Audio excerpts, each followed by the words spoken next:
ഏതൊരു വ്യക്തിയാണെങ്കിലും സംവേദനങ്ങളാണ് നമ്മുടെ ഉള്ളിലെ കലയെ വളർത്തുന്നത്. മേല് വേണമെങ്കിൽ ഒരു 10-22 പാടിയുണ്ടാവും, പക്ഷെ കൂടുതലും എൻ്റെ ഓൺ കോമ്പോസിഷൻസ് ആണ്. 7 സുന്ദര രാത്രികൾ. അച്ഛനാണ് ശരിക്കും പറഞ്ഞാൽ എൻ്റെ ഒരു റേഡിയോ. കർണാടക സംഗീത ലോകത്ത് ആരെങ്കിലുമൊക്കെ ആയി തീരും എന്നൊക്കെയാണ് അന്ന് വിചാരിച്ചത്. മധുരക്കിനാവിന്റെ കഥക് തുറക്കുന്ന മതിഭ്രമദായിനി പരിമളഗാത്രി. നമസ്കാരം. ഇന്ന് നമ്മോടൊപ്പമുള്ളത് ഗായികയും കേരള സംഗീത നാടക അക്കാദമി വൈസ് ചെയർമാനുമായ പുഷ്പവതിയാണ്. നമസ്കാരം. 20 വർഷങ്ങൾക്ക് മുന്നെയാണ് കബീർ സംഗീതം ഒരു ആൽബം പുറത്തിറങ്ങിയത്. കേരളത്തെ സംബന്ധിച്ചിടത്തോളം ഇന്നും വളരെ പ്രാധാന്യമർഹിക്കുന്ന വരികളായിരുന്നു അതിലുണ്ടായിരുന്നത്. എങ്ങനെയാണ് അങ്ങനെ ഒരു ആൽബത്തിലേക്ക് പോയത്? അതെനിക്ക് നല്ല സൗഹൃദങ്ങളുണ്ട്. അപ്പം എൻ്റെ പഠനം പാലക്കാട് വെച്ചിട്ടായിരുന്നു. പാലക്കാട് പഠനമൊക്കെ കഴിഞ്ഞ് നാട്ടിൽ വന്ന സമയത്ത് ഞാനിങ്ങനെ സാഹിത്യ അക്കാദമിയിലൊക്കെ വെറുതെ സന്ദർശിക്കുന്ന ഒരു ഗ്രൂപ്പ്, ആരെയും കാണാനല്ല, പക്ഷെ അവിടെ ചെന്ന് കഴിഞ്ഞാൽ എന്തെങ്കിലുമൊക്കെ കിട്ടും നമുക്ക്. ഒന്നുകിൽ പ്രസംഗമായിരിക്കും, അല്ലെങ്കിൽ എന്തെങ്കിലും കൾച്ചറൽ പരിപാടികൾ നടക്കുന്നുണ്ടാവും. അപ്പോൾ വെറുതെ ഒരു കാഴ്ചക്കാരായിട്ട് പോവുക, അത്രേ ഉള്ളൂ. അപ്പോൾ ആ സമയത്ത് എൻ്റെ പല സൗഹൃദങ്ങളും അവിടെ വന്ന് ചേരാറുണ്ട്. അപ്പം അങ്ങനെ ശ്രീകൃഷ്ണൻ എന്ന് പറഞ്ഞൊരു സുഹൃത്ത്, ഞങ്ങൾ കേരളവർമ്മ കോളേജിൽ, അയാൾ ഡിഗ്രിക്ക് പഠിക്കുമ്പോൾ ഞാൻ പ്രീഡിയർക്കൊക്കെ പഠിച്ചിരുന്നത്. അങ്ങനെ ഒരു സൗഹൃദമുണ്ട്. അപ്പം അന്നും നമ്മൾ ഈ പൊളിറ്റിക്സും അല്ലെങ്കിൽ മറ്റ് പല കാര്യങ്ങളും പുസ്തകങ്ങളെ കുറിച്ചിട്ടൊക്കെ അങ്ങനെ ഡിസ്കസ് ചെയ്യും. പഠനശേഷം പിന്നെ വർഷങ്ങൾക്ക് ശേഷമാണ് ഇവരൊക്കെ കാണുന്നത്. അപ്പോൾ ആ ഒരു എന്താ പറയുക, സാഹിത്യ അക്കാദമിയുടെ ഒരു പരിസരത്ത് വെച്ചിട്ട് എൻ്റെ അടുത്ത് ഇങ്ങനെ പറഞ്ഞു. ഞാൻ വർഷങ്ങൾക്ക് ശേഷം കാണുമ്പോൾ ജിങ്കിൾസൊക്കെ ഉണ്ടാക്കുന്ന സംവിധായകനൊക്കെ ആയിട്ട് മാറിയിട്ടുണ്ട്, പരസ്യ എന്താ പറയുക സംവിധായകനൊക്കെ ആയിട്ട് മാറിയിട്ടുണ്ട്. അപ്പോൾ പല ജിങ്കിൾസും എന്നെ കൊണ്ട് ഫ്രീ ആയിട്ട് സംഗീതം ചെയ്യിച്ചിട്ടുണ്ട്. അതൊന്നും പൈസ ചോദിച്ചു മേടിച്ചിട്ടില്ല ഞാൻ. അങ്ങനെ ഇരിക്കുകയാണ് ഈ 2003 എൻ്റെ അടുത്ത് പറഞ്ഞു, നമുക്ക് കബീർ മ്യൂസിക് ഓഫ് ഹാർമണി ചെയ്താലോ. അതായത് കബീറിൻ്റെ ഒരു 100 കപ്ലെറ്റ്സ്, ഈരടികൾ, അത് രവീന്ദ്രനാഥ ടാഗോറിൻ്റെ പോയംസ് ഓഫ് കബീർ എന്ന് പറഞ്ഞിട്ടുള്ള ഒരു വലിയൊരു കളക്ഷൻ ഉണ്ടായിരുന്നു. അപ്പം അതിന്ന് ട്രാൻസ്ലേറ്റ് ചെയ്തിട്ടുള്ള ഒരു 100 കവിതകൾ എൻ്റെ കയ്യിൽ തന്നിട്ട് പറഞ്ഞു, ഇതിൽ നിന്ന് എനിക്ക് ഇഷ്ടമുള്ളതൊന്ന് തിരഞ്ഞെടുത്തിട്ട് കമ്പോസ് ചെയ്യും എന്നാണ്. അപ്പോൾ ആ സമയം എന്ന് പറഞ്ഞാൽ ഗോത്രയും അതുപോലെ മാറാട് പോലുള്ള കലാപങ്ങളൊക്കെ നടന്നിട്ടുള്ളൊരു സാഹചര്യമാണ്. അപ്പം ഞങ്ങൾക്കൊക്കെ ഒരു സമാനമായിട്ടൊരു കാഴ്ചപ്പാടും കാര്യങ്ങളൊക്കെ ഉള്ള സൗഹൃദമായതുകൊണ്ടായിരിക്കണം എൻ്റെ അടുത്ത് അങ്ങനെ പറഞ്ഞത്. അത് വായിച്ചപ്പോൾ ആ വരികളൊക്കെ കയ്യിൽ കിട്ടി ഇങ്ങനെ വായിച്ചു പോയപ്പോൾ എൻ്റെ ഉള്ളിലും അത് റിഫ്ലക്റ്റ് ചെയ്തു, ഏത് വേണം എന്നുള്ളതിനെ കുറിച്ച്. അപ്പം അങ്ങനെയാണ് ആദ്യത്തെ പാട്ട്, അപരിചിതനല്ലോ ജഗദീശ്വരൻ, ഈ ജഗത്തിൻ്റെ ഈശ്വരൻ നിങ്ങൾക്ക് അപരിചിതൻ, അലറിവിളിക്കുവതെന്തിന് ബധിരനോ പ്രഭു പ്രപഞ്ചനാഥൻ, കാതോർക്കുമെൻ പ്രഭു വെറും ഒരു പുഴുവിൻ്റെ ചെറിയൊരു പദചലനത്തിന് പോലും. അത് ഞാൻ കമ്പോസ് ചെയ്ത് പാടിയിട്ടുള്ളത് യൂട്യൂബിൽ കിടക്കുന്നുണ്ട് ഒരെണ്ണം. ബാക്കിയുള്ളതെല്ലാം അന്ന് സൗണ്ട് ക്ലൗഡിലാണ് ഇട്ടത്. ഞാനത് കമ്പോസ് ചെയ്ത് ഇറക്കുന്ന സമയത്ത് യൂട്യൂബ് അങ്ങനെ ഒരു പ്രചാരത്തിൽ ഇല്ല. അപ്പോൾ ആ സമയത്ത് സൗണ്ട് ക്ലൗഡിൽ അങ്ങ് അപ്ലോഡ് ചെയ്തു. അതാണ് ആ പാട്ടിൻ്റെ ഒരു ചരിത്രം. ഇപ്പം യൂട്യൂബിൽ ഇല്ലാത്തൊരു പാട്ടൊന്നു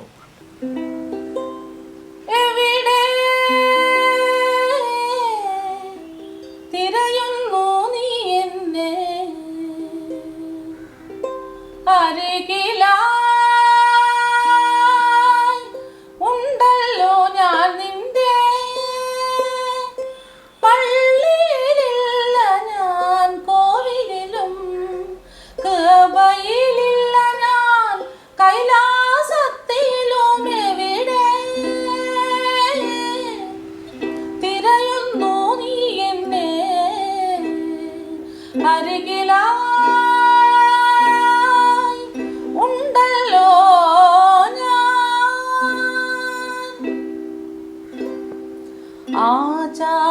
ആചാരങ്ങളിലില്ല, ഉത്സവങ്ങളിലും ഞാനില്ല, ആചാരങ്ങളിലില്ല, ഉത്സവങ്ങളിലും ഞാനില്ല, യോഗാസനത്തിലും ഇല്ല, ഉപനയനത്തിലുമില്ല,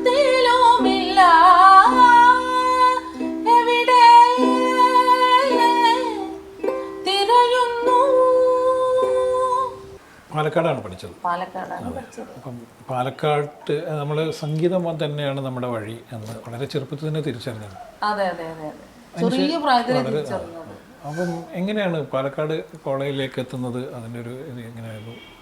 ഞാൻ പറഞ്ഞല്ലോ, ഞാൻ ഒരു 4ാം ക്ലാസ്സിൽ പഠിക്കുമ്പോൾ എൻ്റെ ഒരു ടീച്ചറാണ് മോള് വലുതാവുമ്പോൾ ഒറ്റയ്ക്ക് വരുന്ന ഒരു പ്രായമാകുമ്പോൾ എൻ്റെ അടുത്ത് വന്നാൽ പാട്ട് പഠിപ്പിച്ചു തരാമെന്ന് പറയുന്നത്. അപ്പം അവരൊക്കെ ഇങ്ങനെ പാരമ്പര്യമായിട്ട് സംഗീതം പഠിച്ച്, പിന്നെ ദ്രൗപദി നങ്ങിയാർ എന്ന് പറഞ്ഞ ടീച്ചറായിരുന്നു. പാരമ്പര്യമായിട്ട് പാട്ട്, ടീച്ചർ അമ്മ ഗംഭീര പാട്ടുകാരിയായിരുന്നു. അപ്പം അങ്ങനെ കൈമാറി വന്നിട്ടുള്ളൊരു സംഗീതം. ടീച്ചർ തന്നെ ആ ഒരു വളരെ സിസ്റ്റമാറ്റിക് ആയിട്ടാണ്, അതായത് അകാരം, ഇകാരം, ഏകാരം, ഓകാരം, ഉങ്കാരം ഇതൊക്കെ കൃത്യമായിട്ട് സാധകം ചെയ്യിക്കുമായിരുന്നു. ഞാൻ മാത്രമല്ല, എൻ്റെ കൂടെ മറ്റ് ടീച്ചറുടെ ബന്ധുക്കളുടെ കുട്ടികളുണ്ട്. അപ്പോൾ അങ്ങനെ സിസ്റ്റമാറ്റിക് ആയിട്ട് ഒക്കെ പഠിച്ച് അടിത്തറയൊക്കെ നന്നാക്കി വെച്ചിട്ടുണ്ട് ടീച്ചർ. പിന്നീട് എൻ്റെ പിന്നെ ആ സമയത്ത് തന്നെ കീർത്തനങ്ങളും വർണ്ണങ്ങളൊക്കെ ടീച്ചർ പഠിപ്പിച്ചു.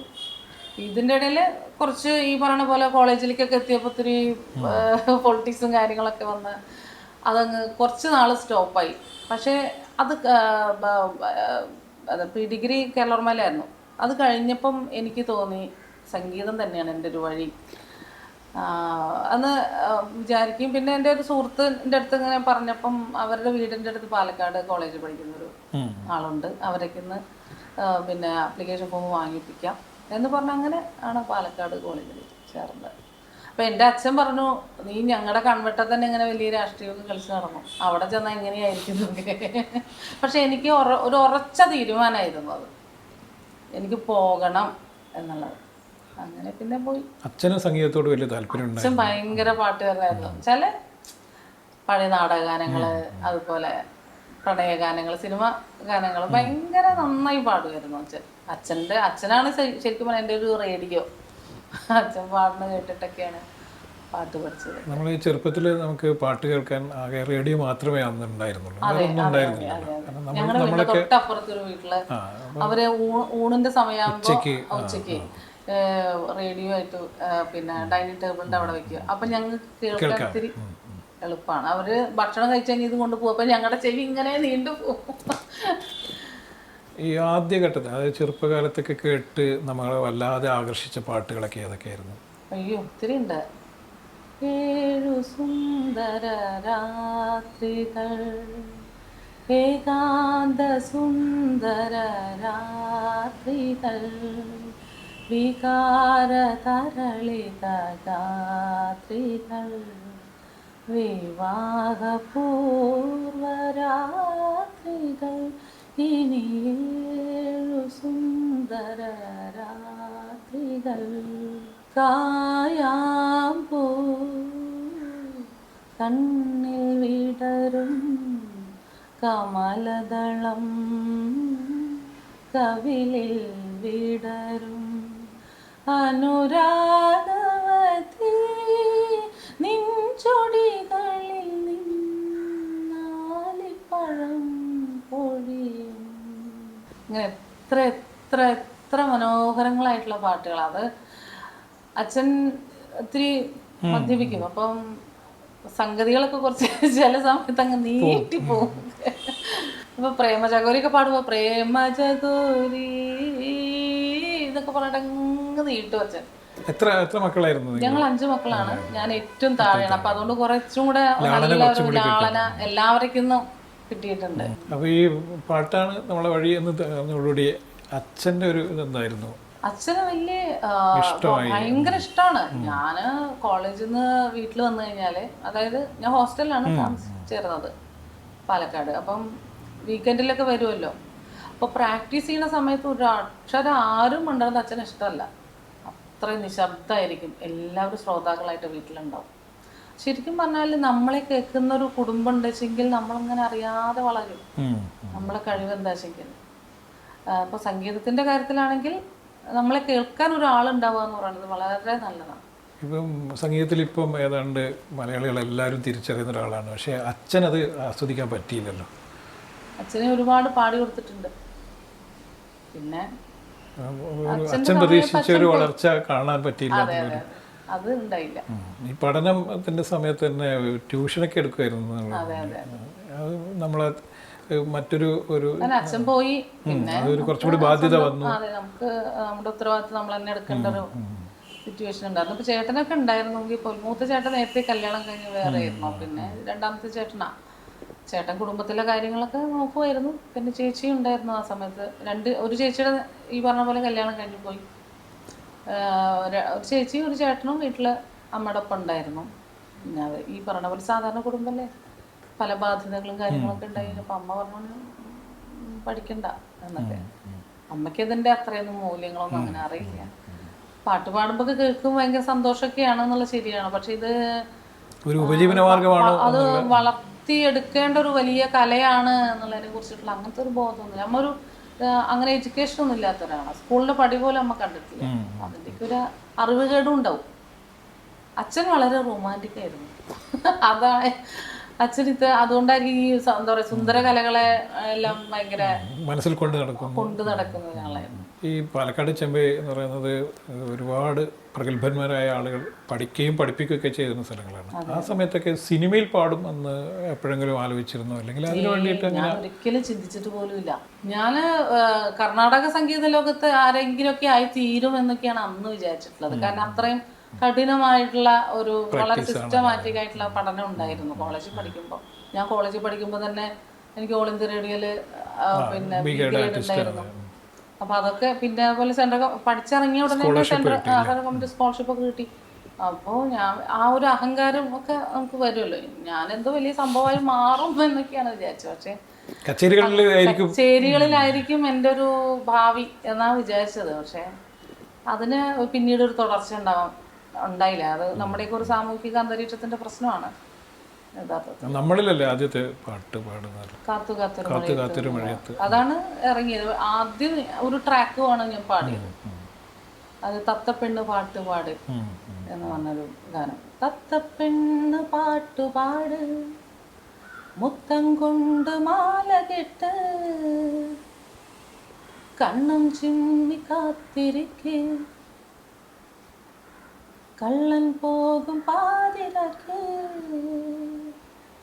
കാണല്ലേ മിണ്ടല്ലേ ആരോടും ചൊല്ലല്ലേ.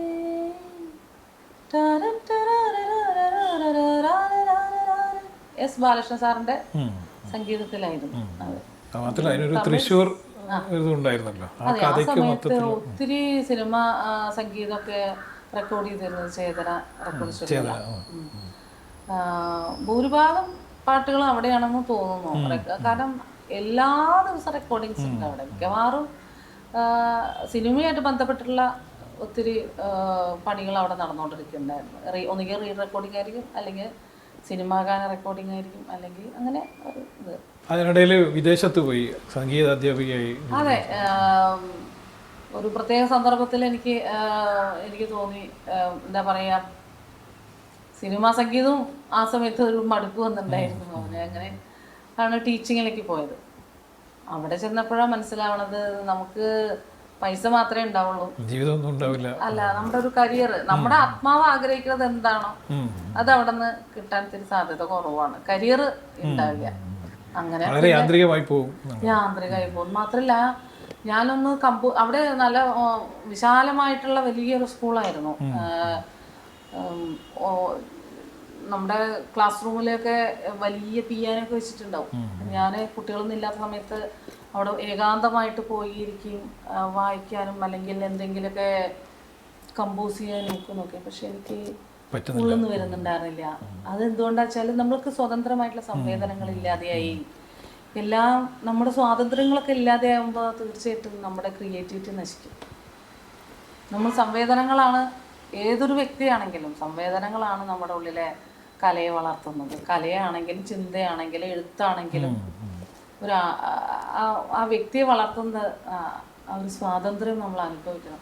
അല്ലെങ്കിൽ പിന്നെ ആ അസ്വാതന്ത്ര്യത്തെ കുറിച്ചിട്ട് നമ്മൾ എഴുതുന്ന ആളെങ്കിലും ആയിരിക്കണം. ഒരു വലിയ സാഹിത്യകാരനാവാൻ ചിലപ്പോൾ അത് മതി. പലരും തടവറകളിൽ നിന്ന് എഴുതിയിട്ടുണ്ടല്ലോ മികച്ച കൃതികളൊക്കെ. അതെ അതെ. എനിക്ക് സംഗീതത്തിൽ എനിക്ക് അവിടെ വേദികൾ, പ്രധാനമായിട്ട് നമുക്ക് വേദികളാണ് വേണ്ടത് ഒരു ആർട്ടിസ്റ്റിന് വളരെ. അപ്പോൾ അത് അവിടെ ഉണ്ടാവില്ല. കുട്ടികളെ പഠിപ്പിക്കുക, ശമ്പളം വാങ്ങിക്കുക, കണ്ടിരിക്കുക. സാൾട്ട് ആൻഡ് പേപ്പറിലെ പാട്ടാണ് യഥാർത്ഥത്തിൽ ഒരു വലിയ ബ്രേക്ക് എന്ന് പറയുന്നത്. അപ്പോൾ അത് അപ്രതീക്ഷിതമായി വന്നതായിരുന്നു? അതെ അതെ അതെ, ഞാൻ ഒട്ടും പ്രതീക്ഷിക്കാണ്ട് വന്നിട്ടില്ല. ഞാൻ ഇവിടെ നാട്ടിലുണ്ട് എന്നുള്ളത് അവരെങ്ങനെ അറിഞ്ഞതുപോലെ എനിക്കറിയില്ല സത്യത്തിൽ. അത് ബിജുപാല് അതെ എന്താ പറയുക, ഇങ്ങനൊരു പാട്ടുണ്ട് ഒന്ന് പാടാമോ എന്ന് ചോദിക്കുകയാണ്. അപ്പോഴും എനിക്കറിയില്ല ഇത് ഇത്രയും ഹിറ്റാവും എന്നുള്ളത് അറിയില്ലായിരുന്നു. വരികളൊക്കെ ഭയങ്കര സുന്ദരമായിട്ടുള്ള വരികള്, വളരെ വ്യത്യസ്തമായ ഒരു പാട്ടുമായിരുന്നു. അതെ അതെ അതെ, എല്ലാവർക്കും പാടാൻ പറ്റുന്ന പിച്ച് കൂടെയാണ് അത്. പിന്നെ ഇത്രയും ഹിറ്റാവാൻ കാരണം നമ്മുടെ മലയാളികളുടെ ഒരു ഭക്ഷണത്തിനോടുള്ള ഒരു കൊതിയും കാര്യങ്ങളൊക്കെയാണ്. ഇപ്പോഴും അത് വളരെയധികം ഓടിക്കൊണ്ടിരിക്കുന്ന ഒരു പാട്ട്. ഭക്ഷണത്തെ കുറിച്ച് അധികം പാട്ടുകളും ഇല്ല.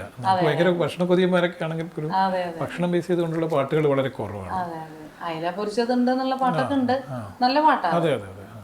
പക്ഷെ ഇതില് നമ്മുടെ കേരളീയമായിട്ടുള്ള കറികളും മാമ്പഴ പുളിശ്ശേരി, മുളകിട്ടരച്ച മീൻകറി അങ്ങനെയൊക്കെ വരുമ്പോ ഒരു കൊതി വരും. അതിലറിയാതെ തന്നെ നമുക്ക്. പലരും പറഞ്ഞിട്ടുണ്ട് വിദേശത്തേക്കുള്ള ആളുകൾ ഭയങ്കര നൊസ്റ്റാൾജിക്കാണ്. അതാണ്, അതിലൊരു നൊസ്റ്റാൾജി ഉണ്ട്. പുതിയ ഭക്ഷണം കഴിക്കുന്ന ആളുകളാവുമ്പോഴും പഴയതിനോടുള്ള ഒരു അതൊന്നും ഉണ്ടാക്കാൻ അറിയാത്തൊരു തലമുറയാണ് ഇപ്പോൾ ഉള്ളതേ. പക്ഷെ എങ്കിൽ പോലും ഭയങ്കര മലയാളിത്തുണ്ടല്ലോ കേരളത്തനിമ. ഈ ആ പാട്ടോടുകൂടി ഉണ്ടായ ഒരു മാറ്റം എങ്ങനെയാണ്? സ്ഥിരമായിട്ട് എല്ലാ മാസവും എന്ന് പറഞ്ഞ പോലെ മലയാള മനോരമയുടെ വനിതാ കൺസ്യൂമർ ഫെസ്റ്റിവൽ, അതിലെനിക്ക് എവിടെ പ്രോഗ്രാം ഉണ്ടോ അതായത് അവിടെ എല്ലാം എനിക്ക് പാട്ടുണ്ടായിരുന്നു. അതെനിക്ക് വലിയ സപ്പോർട്ടായിരുന്നു. ഒരു കലാകാരി എന്നുള്ള നിലയ്ക്ക് നമുക്ക് സർവൈവ് ചെയ്യാൻ അത് വലിയൊരു അനുഗ്രഹമായിരുന്നു. ആക്ച്വലി ഞാൻ മനോരമയോട് വളരെയധികം കടപ്പെട്ടിട്ടുണ്ട് ആ ഒരു വിഷയത്തിൽ. എന്താ പറയുക, 12 വേദിയെങ്കിലും ഒരു വർഷം എനിക്ക് കിട്ടും. കൊച്ചിയിൽ തന്നെ ഒരു 2-3 കിട്ടും. പിന്നെ ബാക്കിയുള്ള ജില്ലകളിൽ, അതിൽ ഇടുക്കി, അതുപോലെ വയനാട്, കാസർഗോഡ്, ഈ 2-3 ഒഴിവായിരിക്കും. അവിടെ ഒന്നും വരാറില്ല. അതെ, ബാക്കിയുള്ള ജില്ലകളിലൊക്കെ വരും. അപ്പൊ അതൊരു വലിയ അനുഗ്രഹമായിരുന്നു. കച്ചേരിയിൽ പിന്നീട് കൂടുതൽ ശ്രദ്ധ ചെലുത്തിയില്ലായിരുന്നു? എന്നെ ആരും വിളിക്കാറില്ല. അതുകൊണ്ട് അപ്പൊ ഞാൻ പറഞ്ഞില്ലേ, കച്ചേരികളിൽ നമ്മൾ സജീവമാണെങ്കിൽ ആകണമെങ്കിൽ അവരെന്നെ വിളിച്ചാലേ ഒന്നാമത് പറ്റുള്ളൂ. അങ്ങനെ ആകുമ്പോഴേ നമ്മളിലെ ഒരു കർണാടക സംഗീതജ്ഞൻ വളരുള്ളൂ. കേൾക്കാൻ ആളുകൾ ഉണ്ടാവണം, വളരാൻ വേദികൾ ഉണ്ടാവണം. അല്ല, പക്ഷേ കേരളത്തിലെ ഒരുപാട് സ്ഥലങ്ങളിൽ നല്ല കച്ചേരികൾ നടക്കുന്ന സ്ഥലങ്ങളുണ്ട്. പരമ്പരാഗതമായി തന്നെ കച്ചേരി പരമ്പരാഗതമായിട്ട് പാടുന്ന ആളുകൾ ഉണ്ട്. ആ സർക്കിളിലാണ് അത് സജീവം. ആ സർക്കിളിന് പുറത്താണ് ഞാൻ. ഈ സംഗീത പഠനം പഠിപ്പിക്കുന്ന ഒരു ഇതൊക്കെ ആരംഭിക്കുന്നതിനെ കുറിച്ചൊക്കെ വളരെ സീരിയസ് ആയിട്ടുള്ള ഒരു സംഗീത അത് വേണ്ടതാണ് യഥാർത്ഥത്തിൽ. ഞാനിവിടെ കല്യാണം കഴിഞ്ഞ് തിരുവനന്തപുരത്ത് വന്ന സമയത്ത് കുറേ കുട്ടികളെ പഠിപ്പിച്ചിരുന്നു. പിന്നെ നമ്മൾ ജീവിക്കാൻ വേണ്ടിയിട്ടാണല്ലോ കുട്ടികളെ പഠിപ്പിക്കുന്നത്. അതിന് സാധിക്കണില്ല എന്ന് വന്നപ്പോൾ പിന്നെ മെല്ലെ അതങ്ങ് നിർത്തി. എൻ്റെ തൊണ്ട പിന്നെ മാത്രമല്ല സിനിമ സംഗീതത്തിൽ സജീവാവുകയും പിന്നെ സ്റ്റേജ് പ്രോഗ്രാമുകൾ സജീവാവുകയും ചെയ്യുമ്പോൾ തൊണ്ട ശ്രദ്ധിക്കണം എന്നുള്ളതുകൊണ്ടും ആ സ്ട്രെയിൻ അങ്ങ് ഒഴിവാക്കിയല്ലേ. അതിനുശേഷം പിന്നെ കോവിഡിന്റെ ടൈം വന്നല്ലേ, ആ സമയത്ത് വീണ്ടും ഞാൻ അതിൽ സജീവമായി. കാരണം നമുക്ക് വേറൊരു വഴിയില്ല. അപ്പൊ പിന്നെ ഓൺലൈനായിട്ട് കുട്ടികളെ പാട്ട് പഠിക്കും. വിദേശത്തു നിന്നുള്ള കുട്ടികളും നാട്ടിലുള്ള കുട്ടികളെ പഠിപ്പിച്ചു കഴിഞ്ഞാൽ ശരിയാവില്ല. എന്നാലും കുറച്ച് പേരൊക്കെ ഉണ്ട്, നമ്മുടെ നാട്ടിലുള്ള കുറച്ച് പേരെങ്കിലും ഉണ്ട്. അതിൻ്റെ വില അറിഞ്ഞ് മൂല്യം അറിഞ്ഞിട്ട് പഠിക്കുന്ന ആളുകളുണ്ട്. അതല്ലാതെ ഉള്ള ആളുകളില്ല. വളരെ നാട്ടിൽ നിന്നുള്ളത് വളരെ കുറച്ചേ എടുക്കാറുള്ളൂ. നമ്മളിപ്പം ഈ ഒരു 10-16 വർഷത്തിനുള്ളിലായിട്ട് എത്ര പാട്ട് ഇപ്പം പാടി കഴിഞ്ഞിട്ടുണ്ട്? സിനിമയിൽ വേണമെങ്കിൽ ഒരു 10-22 പാടിയുണ്ടാവും. പക്ഷെ കൂടുതലും എൻ്റെ ഓൺ കോമ്പോസിഷൻസ് ആണ് ചെയ്തിട്ട് പാടിയിട്ടുള്ളത്. അത് സിനിമാ ഗാനം പോലെ തന്നെ നല്ല ഹിറ്റാണ്. സോഷ്യൽ റെലവൻ്റ് ആയിട്ടുള്ള വിഷയങ്ങളായതുകൊണ്ട് അത് അതിനൊരു എന്താ പറയുക, രാഷ്ട്രീയ അതൊരു ഇടപെടൽ കൂടിയാണല്ലോ. അതെ, ഒരു ഇടപെടലാണ് അത്. സമൂഹത്തിനോടുള്ള ഉത്തരവാദിത്തത്തിൻ്റെ ഭാഗമായിട്ട് ഒരു ഇടപെടൽ അത് ആളുകൾ ഒത്തിരി സ്വീകരിക്കുകയുണ്ടായി. പല പാട്ടുകൾ സിനിമാ പാട്ട് പോലെ ഹിറ്റാണ്. ഇത്തരം ഇടപെടലുകളൊക്കെ നടത്തുന്ന സമയത്ത് ഭയങ്കരമായ പ്രതികരണവും വരാറുണ്ട് അതെ അല്ലേ? നെഗറ്റീവും പോസിറ്റീവും ഉണ്ടാവാറുണ്ട്, അതെ സ്വാഭാവികമാണ്. അപ്പം അതിനൊക്കെ എങ്ങനെയാണ് നോക്കി കാണാറ് സാറിന്? അല്ല, ഞാൻ എൻ്റെ രാഷ്ട്രീയ അടിത്തറ വെച്ചത് ആക്ച്വലി എനിക്കൊരു കാഴ്ചപ്പാടുണ്ട്. ആ കാഴ്ചപ്പാടിൽ ഉറച്ചു നിന്നുകൊണ്ട് ഞാൻ അതിനെ അഡ്രസ്സ് ചെയ്യും. ചിലത് ഞാൻ നെഗ്ലക്റ്റ് ചെയ്യാറാണ് പറയുന്നത്. വെച്ചാൽ അതിൻ്റെ ആവശ്യമില്ല എന്ന് തോന്നും ചില സന്ദർഭത്തിൽ. പിന്നെ അതുപോലെ നമ്മളെ അത് വളർത്തില്ല. നമ്മൾ പിന്നെ സ്ട്രഗിൾ ചെയ്തിരുന്ന സമയത്തൊന്നും ഇവരൊന്നും ആരും നമ്മളെ സപ്പോർട്ടൊന്നും ചെയ്തിട്ടില്ല. അപ്പോൾ പിന്നെ അവർക്ക് എന്താ അവകാശം നമ്മുടെ വഴി തടയാൻ? ഇപ്പോൾ ഈ അടുത്ത് ഏറ്റവും കൂടുതൽ ഹിറ്റായ ഒരു പാട്ട് എന്ന് പറഞ്ഞാൽ ഒരു വർഷം മുന്നേ പാടിയ പാട്ടുണ്ടല്ലോ നമ്മുടെ ഈ സിനിമയുടെ പാതിചിരി ചന്ദ്രികയെ 14 ചേലുള്ളിയേ രാക്കനിയെ താരകമേ മതി പോലെ പ്രകാശിതയേ അഴകാലേ വിഭൂഷിതയേ അലിവാലേ അലങ്കൃതയേ അഴകാലേ വിഭൂഷിതയേ അലിവാലേ അലങ്കൃതയേ മധുരക്കിനാവിൻ്റെ കഥക് തുറക്കുന്ന മതിഭ്രമദായിനി പരിമളഗാത്രി ഹാലേതാ ഹാലെ നിന്നെ കണ്ടാലാകെ ഹാലാകെ മാറുന്നേ കലപലതറിയാം പെണ്ണെ തപ്പിൽ മുട്ടുന്നു പിന്നെ കോലിൽ കൊട്ടുന്നു നിന്റെ നെഞ്ചിൽ തട്ടുന്നു ഇരുമൈ തകതേ താളം തമ്മിൽ കൊള്ളാനായി പെൺമയാൺമേ കൊണ്ടോനാ മണ്ണും പിണ്ണും ഒന്നോന സ്വർഗത്തിങ്കലെത്തിപ്പെട്ടയത്തേ മിനാളെ ഹാലേതാ ഹാലെ നിന്നെ കണ്ടാലാകെ ഹാലാകെ മാറുന്നേ. ഇൻസ്ട്രുമെന്റും കൂടി ഒരുമിച്ച് പഠിച്ചതാണല്ലോ സംഗീത പഠനം? വയലിനാണ് ഞാൻ സബ്ബായിട്ട് പഠിച്ചു. ഞാനത് പക്ഷേ എക്സാമിൻ്റെ ടൈമിൽ തൊട്ടതാണ്. പിന്നെ താഴെ വെച്ചു. എനിക്ക് കൈ വോക്കല് പ്രാക്ടീസ് ചെയ്തിട്ട് ഈ കൈയിൻ്റെ ഇവിടെ ഭയങ്കര വേദന. പിന്നെ ഈ വയലിനെടുത്തത് ഇങ്ങനെ വായിക്കാന്ന് പറഞ്ഞാൽ ഭയങ്കര സഹിക്കാൻ പറ്റാത്ത വേദനയായിരുന്നു. അതോടുകൂടി എക്സാം എങ്ങനെയെങ്കിലും ഒന്നുകൊണ്ട് കഴിച്ചാൽ മതി, ഇതങ്ങോട്ട് തറയിൽ വെക്കാമെന്ന് ചോദിച്ചു. പിന്നീട് അത് വിട്ടിട്ടില്ല. എനിക്കിപ്പോൾ ഈ അടുത്ത് പല മറ്റേ കൊച്ചു കുട്ടികളൊക്കെ ഗംഗ ശശിധരൻ പോലുള്ള കുട്ടികളൊക്കെ അതുപോലെ രൂപ രേവതി ഇവരൊക്കെ വായിക്കുന്നത് കേൾക്കുമ്പോൾ വയലിൻ അന്ന് കണ്ടിന്യൂസ് ആയിട്ട് പഠിച്ചിരുന്നെങ്കിൽ എന്നൊക്കെ തോന്നാറുണ്ട്. അത്യാവശ്യം നമുക്ക് സംഗീത സംവിധാനത്തിനൊക്കെ ഒരു ഇൻസ്ട്രുമെന്റ് പഠിക്കുന്നത് വളരെ നല്ലതാണ്. ഞാൻ എൻ്റെ കീബോർഡ് വെച്ചിട്ട് വലിയ പ്ലെയർ അല്ലെങ്കിലും എനിക്ക് നോട്ട്സ് അറിയാൻ വേണ്ടിയിട്ടൊക്കെ കോഡ്സ് പിടിക്കാനും ഒക്കെ കീബോർഡ് ഉപയോഗിക്കും. പഠിക്കുന്ന സമയത്തൊക്കെയാണ് കൂടുതൽ ഒരുപാട് ഇൻസ്ട്രുമെന്റ്സിലൊക്കെ വലിയ മാറ്റങ്ങൾ വന്നു, ഒരുപാട് സാങ്കേതികമായിട്ട് ഒരുപാട് വളർന്നല്ലോ. അതിന്റെ സാധ്യതകളൊക്കെ ഉപയോഗിക്കുന്നുണ്ടോ?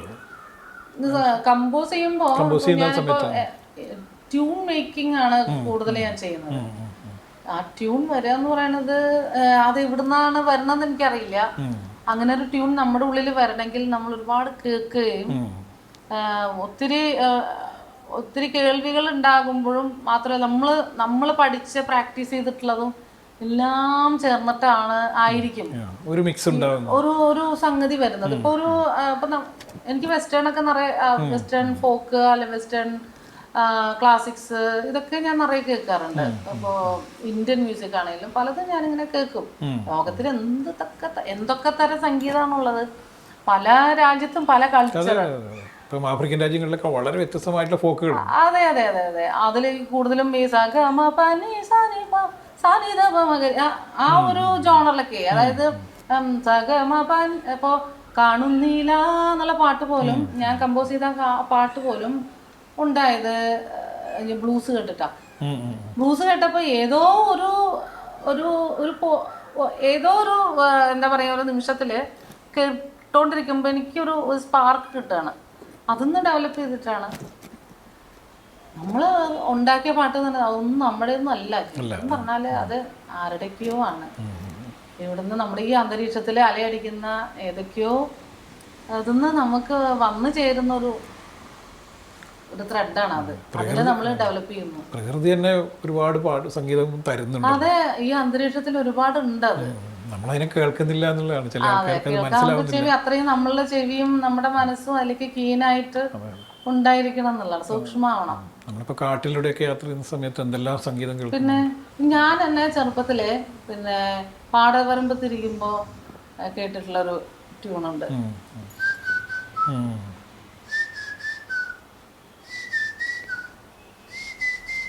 ഈ കിളി ഇങ്ങനെ പറന്നു പോകുമ്പോ ദൂരം കൂടുന്തോറും അതിന്റെ ഫ്രീക്വൻസിയും ലെവലും ഒക്കെ മാറുന്നുണ്ട്. കരേരപ്രിയ രാഗാണ് അത്. നമ്മുടെ ഹാർട്ട് ബീറ്റിന് പോലും അത് ഭയങ്കരമായിട്ട് സ്വാധീനിക്കും പക്ഷിയുടെ. ഇപ്പൊ നമ്മള് പറയും ഇന്ത്യൻ സംഗീതം പിന്നെ വേദത്തിൽ നിന്നാണ് ഉണ്ടായത് എന്നൊക്കെ പലരും പറയണത്. ഞാൻ തന്നെ തിയറിയിൽ എഴുതി പഠിച്ചിട്ടുള്ള ഒരു കാര്യമാണ് അതൊക്കെ. പക്ഷേ വേദകാലത്തിലൊക്കെ മുന്നേ നമുക്ക് സംഗീതം എത്രയോ മുമ്പ് കിളികൾക്ക് അറിയാം. ഇവിടുത്തെ എന്താ പറയാ പല പല ശബ്ദങ്ങളിൽ അതുണ്ട്. സംഗീതം ഈ പ്രപഞ്ചത്തിലെല്ലാം അലിഞ്ഞു ചേർന്നിട്ടുള്ളതാണ്. പിന്നെ അതിനെ നൊട്ടേറ്റ് ചെയ്തിട്ട് ഒരു പ്രത്യേക പദ്ധതിയൊക്കെ ഉണ്ടാക്കിയപ്പം അത് നമ്മളാണ് ഉണ്ടാക്കിയത് എന്നുള്ളൊരു സംഗതി ഉണ്ടാവുന്നത് കണ്ടെടുത്തു. അതെ അതെ അതെ. അതുപോലെ തന്നെ നമുക്കറിയാം ഈ ആദിവാസി വിഭാഗങ്ങൾക്കിടയിലൊക്കെയുള്ള സംഗീതം എന്ന് പറയുന്നത് അത്ഭുതകരമായ സംഗീതങ്ങളുണ്ട്. അവരുടെ കയ്യിൽ വളരെ ചെറിയ ഇൻസ്ട്രുമെന്റ്സ് വെച്ചാണ് അവർ വലിയ സംഗീതം ഉണ്ടാക്കുന്നത്. ഒരൊറ്റ കമ്പിയിൽ തന്നെ എല്ലാം ഉണ്ടായിരിക്കും.